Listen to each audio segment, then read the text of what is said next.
कानपुर में मानसिक रोगों के बढ़ते मामले को देखते हुए वर्ष 2021 में एमडी कोर्स प्रारंभ किए जाने हेतु 20 बेड युक्त मानसिक रोग जनरल वार्ड एवं 10 बेड युक्त नशा मुक्ति वार्ड के प्रस्ताव जीएसवीएम मेडिकल कॉलेज के प्राचार्य डॉक्टर संजय काला ने शासन को भेजा था। इसके बाद 23 जनवरी 2024 को शासन द्वारा उनके इस प्रस्ताव को स्वीकृत करते हुए 2117 लाख रुपए स्वीकृत किया गया है, जिसकी प्रथम किस्त 529 लाख रुपए जारी किया गया है। पूरी जानकारी देते हुए जीएसवीएम के मनोवैज्ञानिक विभाग के हेड एवं प्रोफेसर डॉक्टर धनंजय चौधरी ने बताया कि उत्तर प्रदेश का सबसे बड़ा महानगर कानपुर है, जहां पर आसपास के लगभग 18 जिलों के मरीज इलाज कराने आते हैं। इसके बाद भी मानसिक रोगियों के लिए कानपुर में सीमित संसाधन उपलब्ध नहीं थे, लेकिन अब डॉक्टर संजय काला के प्रयासों से 21.7 करोड़ रुपए की लागत से मानसिक रोग विभाग का विस्तारीकरण एवं नशा मुक्ति वार्ड का निर्माण हो रहा है। इस बिल्डिंग में बेसमेंट के साथ साथ G+3 भवन का प्रस्ताव है, जिसे कार्यदायी संस्था CNDS द्वारा 2 वर्षों में निर्मित किया जाएगा, जिसमें 10-10 बेड युक्त पुरुष एवं महिला वार्ड, 10 बेड युक्त नशा मुक्ति वार्ड के साथ student chamber, emergency room, ETC room, RTS room, occupational therapy room, recreation therapy room आदि का निर्माण होगा, जिससे कि कानपुर में मानसिक रोगों के मरीजों में जल्द ही सुधार आएगा और कानपुर वासियों को लखनऊ या आगरा में नहीं जाना पड़ेगा।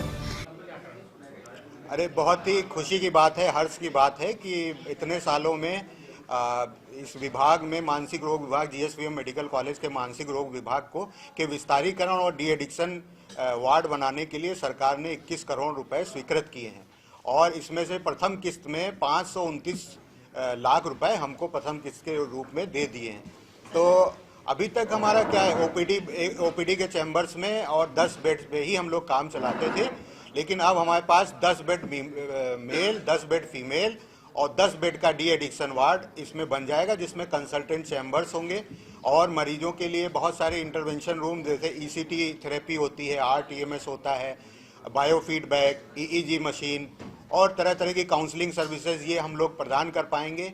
और इसके साथ साथ हमें मानव संसाधन भी सरकार ने उपलब्ध करा दिए हैं, जिसमें पहले हमारे पास 2 ही कंसल्टेंट की पोस्ट थी यहाँ पे मानसिक रोग विभाग में, जो बढ़ाकर अब 6 कर दी गई हैं और जो सीनियर रेजिडेंट की 1 पोस्ट थी उसको बढ़ाकर 5 कर दी गई हैं।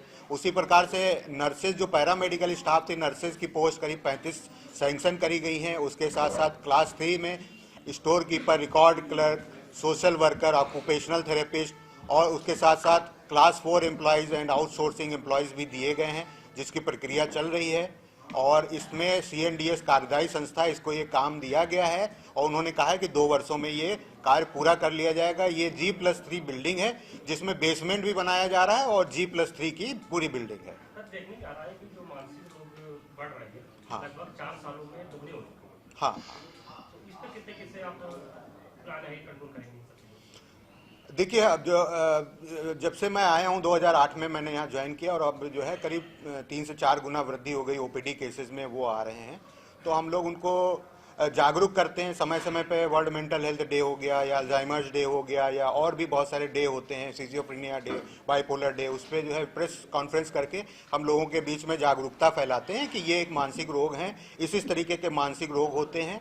तो अब जो है, पहले मानसिक रोगों के बारे में इतनी जागरूकता नहीं थी कि लोग समझते थे भूत प्रेत बाधा है, मानसिक रोग नहीं है। लेकिन धीरे धीरे जागरूकता प्रोग्रामों से और जो मरीज यहाँ आते हैं वो भी बाहर जाके बताते हैं कि हमें ये मानसिक रोग था, उसका इलाज हमने यहाँ कराया तो हम ठीक हो गए। तो इसी प्रकार से जागरूकता फैलाएंगे तो ज़्यादा से ज़्यादा मरीज आएंगे और चूँकि हमारे पास संसाधन ज़्यादा होंगे तो मरीजों को उस प्रकार से हम लोग ज़्यादा इलाज और ज़्यादा अच्छा इलाज मुहैया करा सकते हैं। पहले मानसिक रोगी जो थे वो 30 वर्ष की आयु से लेकर 45 से 50 वर्ष की आयु में आते हैं, मगर अब एक ट्रेंड चला है कि युवा, जिनको कहा जाता है वयस्क बच्चे 17 साल से कम, ये ज्यादातर डिप्रेशन का शिकार हुए जा रहे हैं और कारण गेमिंग, ऑनलाइन गेमिंग या इन तरह की चीजों में फंस करके होते हैं, जिसकी वजह से ये सुसाइड भी करते हैं। तो इस पे किस तरह से काम करेंगे? इस पे हम लोग जो है, एक हमारी सुसाइड हेल्पलाइन पहले से चलती है, बाकी जागरूकता फैलाएंगे। और ये भाग दौड़ भरी जिंदगी हो गई है। पहले हमारे ज़माने में 3-3 महीने की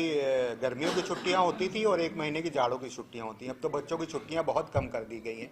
पढ़ाई में बहुत प्रतिस्पर्धा हो गई है, बहुत ज़्यादा बच्चों के ऊपर पढ़ाई का बोझ है। उसके साथ साथ जो युवा होते हैं उनमें हार्मोन की जो होती है वो अधिकता होती है, उसमें कई सारे चेंजेज हो रहे होते हैं। वो नहीं समझ पाते हैं कि हमारे अंदर क्या चेंजेस हो रहे हैं, और सोशल मीडिया पर ही उनका ज़्यादा ध्यान होता है, उस पर ज़्यादा समय बिताते हैं, जिसमें कई बार भ्रामक जानकारियां या इस तरह की फिशिंग चीज़ें होती हैं जिसमें बच्चे पढ़ के गुमराह हो जाते हैं। उनको ऑनलाइन गेमिंग की आदत पड़ सकती है और सोशल मीडिया में बहुत ज़्यादा संलिप्त होकर उनको गलत अवधारणाएं पैदा करी जाती हैं, जिसके कारण बच्चों में बहुत सारी, खासकर युवाओं में मानसिक रोग की बढ़ोतरी होती जा रही है। तो इस वजह से आत्महत्या के केसेस भी दिनों दिन बढ़ते चले जा रहे हैं। तो उसमें हम लोगों को जो है, जितने हम लोग, हमारे पास संसाधन बढ़ेंगे, उसी प्रकार से हम लोगों की उसी प्रकार से ज़्यादा सहायता भी कर सकेंगे। सर, जो सुसाइड हेल्पलाइन आपकी बात की आपने, अभी सुसाइड हेल्पलाइन में लगभग कितनी कॉलें आती हैं और आगे क्या उम्मीद है कि और आ सकती हैं? नहीं, सुसाइड हेल्पलाइन में ये है कि सरकार का बहुत ज़्यादा इस समय फोकस है मानसिक रोगों पर, और वो जो है एक हर जिले में टेली साइकेट्री नाम का एक वो चला रहे हैं, जिससे लोगों को बहुत सहायता होती है। अभी हमारे यहाँ इस तरह की कोई हेल्पलाइन नहीं है, बट इंडियन साइकेट्रिक सोसाइटी की हेल्पलाइन है, जिसका कि टोल फ्री नंबर भी उपलब्ध है, उस पर कॉल जाती है, लेकिन उसका डेटा हमारे पास उपलब्ध नहीं है। उत्तर प्रदेश में पुलिसकर्मियों की संख्या बहुत ज़्यादा है और लगभग अब देखा जा रहा है कि पुलिसकर्मी की काम ज़्यादा होने की वजह से इस मानसिक रोग की बीमारी बढ़ रही है। तो क्या आप लोग इस डिपार्टमेंट से मिलकर कुछ आगे के लिए प्लानिंग करेंगे? पुलिस का काम बहुत ही दबाव वाला है। 24 घंटे की जैसे चिकित्सकों की ड्यूटी होती है, उसी प्रकार से पुलिस कर्मियों की भी ड्यूटी होती है। उनको छुट्टियां कम मिलती हैं, उस हिसाब से उनका वेतन भी शायद उनको उतना नहीं लगता है, और बहुत सारी चीज़ें, घर का भी दबाव होता है, पारिवारिक दबाव होता है, उस वजह से ये होता है। मैं भी अपनी ओपीडी में जब कोई पुलिस वाला वर्दी में आता है तो मैं उसको पहले देखता हूँ। पुलिस वालों को पुलिस लाइन में जाके हम लोग जागरूकता प्रोग्राम फैलाते हैं, उनको एंटी स्ट्रेस जो है, स्ट्रेस मैनेजमेंट का भी हम लोगों ने प्रोग्राम बहुत सारे किए हैं और आगे भी करते रहेंगे। इससे उनको बहुत फ़ायदा मिलेगा।